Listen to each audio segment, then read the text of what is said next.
Dito guys, kinilabutan ako sa mga dumayo na to. May sasabak sana ako sa'yo.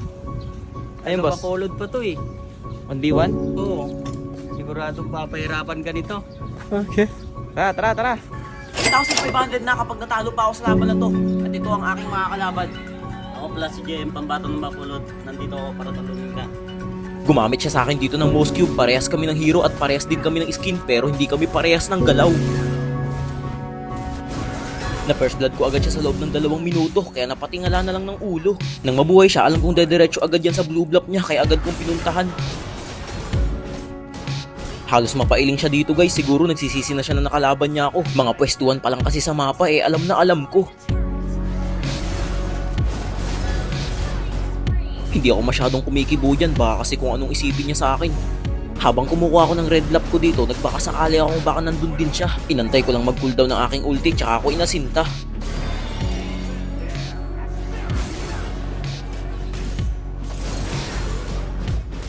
Baka iniisip niya nakamapak ako dyan ha. Sadyang ang aking sibat ay bihira lang hindi tumama. Napansin ko dito low HP na yung Tori niya. Hindi na ako nagdalawang isip upang lusubin siya. Bali 5-0 na nga pala yung score namin dyan. Di niya pa ako napipitas kahit na isa. Kaya naman sinubukan kong pasukin siya sa base kung kaya ko ba. May putik.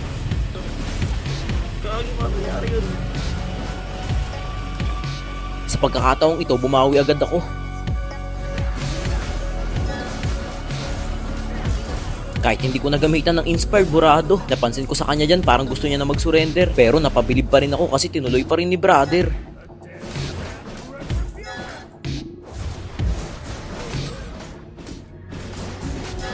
Grabe, ilang sibat lang nawawala agad. Tatambayan ko na lang siya ngayon dito sa bandang bungad. Okay na rin, di ba guys? At least naka-score siya. Yung iba nga hindi nakaka-score sa akin talaga. Yung ibang nakakalaban ko kasi 6 minutes pa lang tapos na agad ng bida. Magugulat kayo sa mangyayari sa kanya yan guys, kasi pagkabalik niya pa lang, sasalubungin ko agad siya ng pagkapas lang. Bali pinagkikrill ko nga muna pala yung mga minions dito para walang maging sagabal. Upang ang pagkapanalo ko hindi na magtagal.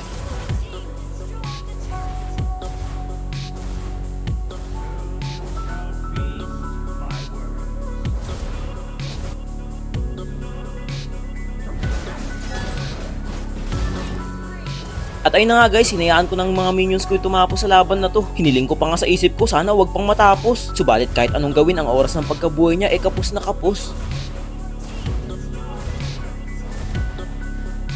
Nice game. Ano na, lakas mo talaga. Chamba lang boy. Guys, sa mga gusto pang lumaban sa akin, dayuin nyo lang ako dito. Ako mismo pupunta sa inyo.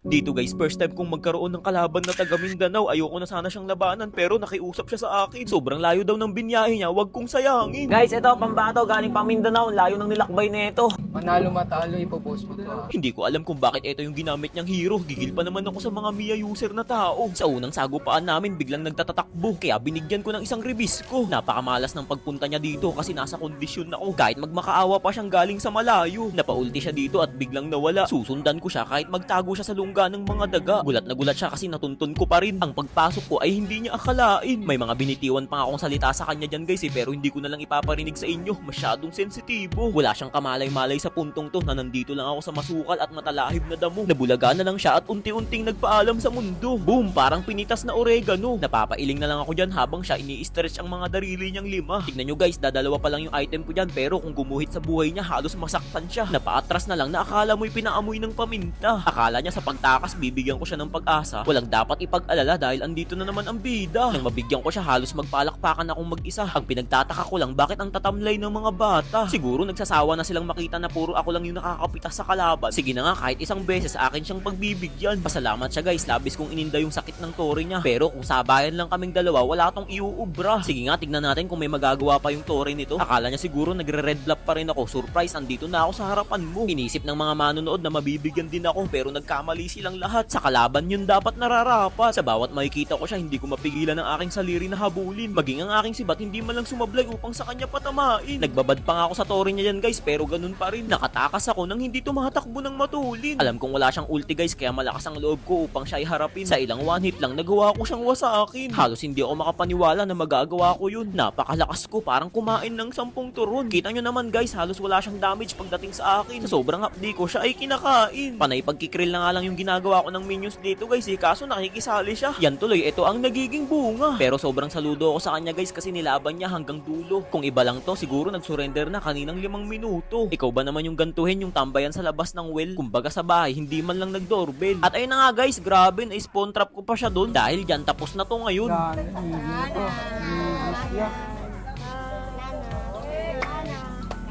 Nice game, nice game. Fingers live na lang. Nice game. Nakakainis, sobrang minalas ako sa laban na to. Tara, Che, kung sino-sino nilalabanan mo, testingin mo naman ako. Tara, malakas ka ba?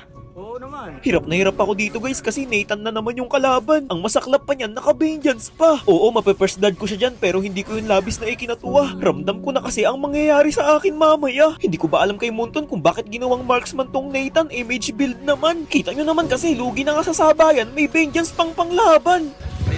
Pero sige, kahit alam kong ako'y lugi, tuloy pa rin. Sakit.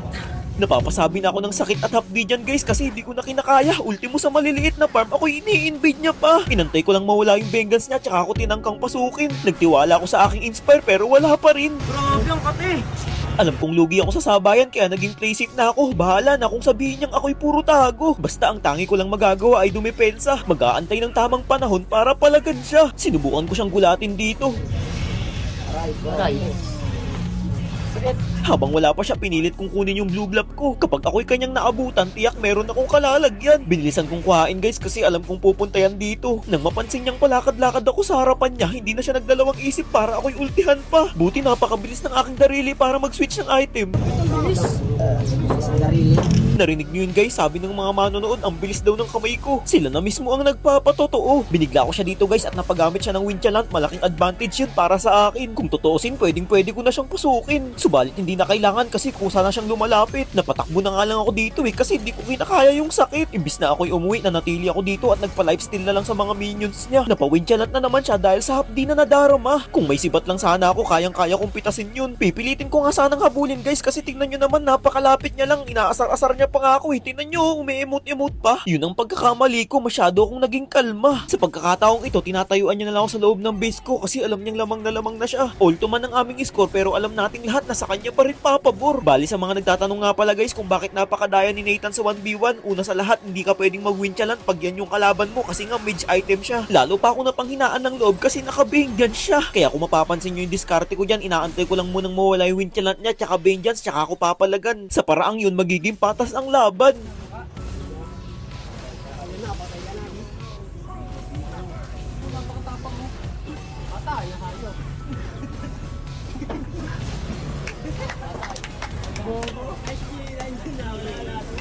Akala ng lahat makakambak ko pa kasi tinan nyo naman 24 minutes na ang nakakalipas. Subalit napakaganda ng flow ng mga minions niya. Imbis na tapusin na nag-death pa ako. Yun, may pag-asa ka pa. Bigyan ka pa ng salita. Ikaw pa isang tore.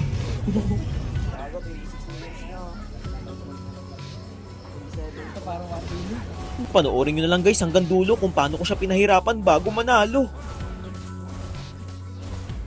Kung may pressure, pinipressure mo eh.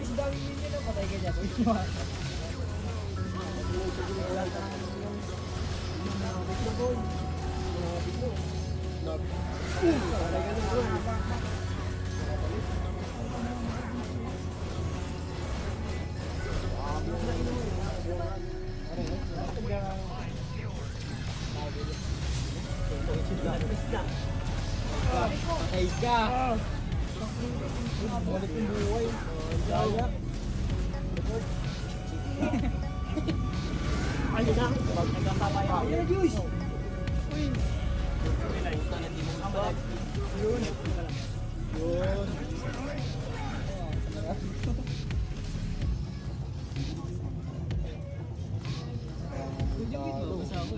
Pares ano eh.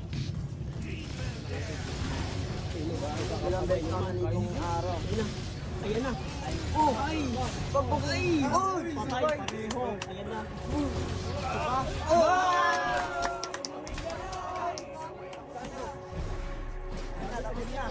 Diyan mo lang yan.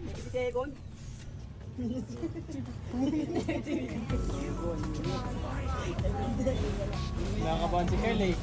Kahit nababasa na siya ng ulan eh.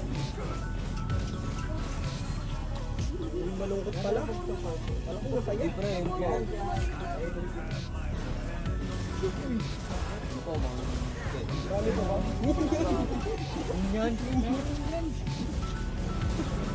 Marami ba ba? Marami ba? Marami.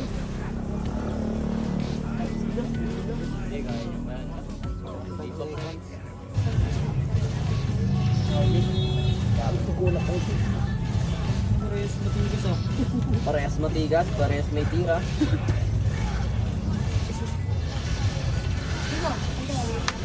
Ayun na! Ayun na! Ayun na! Ayun na! Ayun na! Ayun na! Sayang! Wala pa! Patay mo!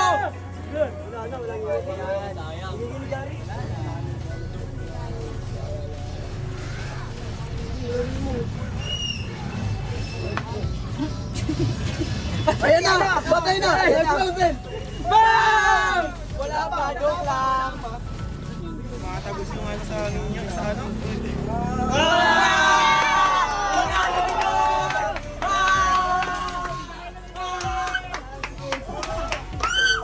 Umuwi ka na! Umuwi na kami!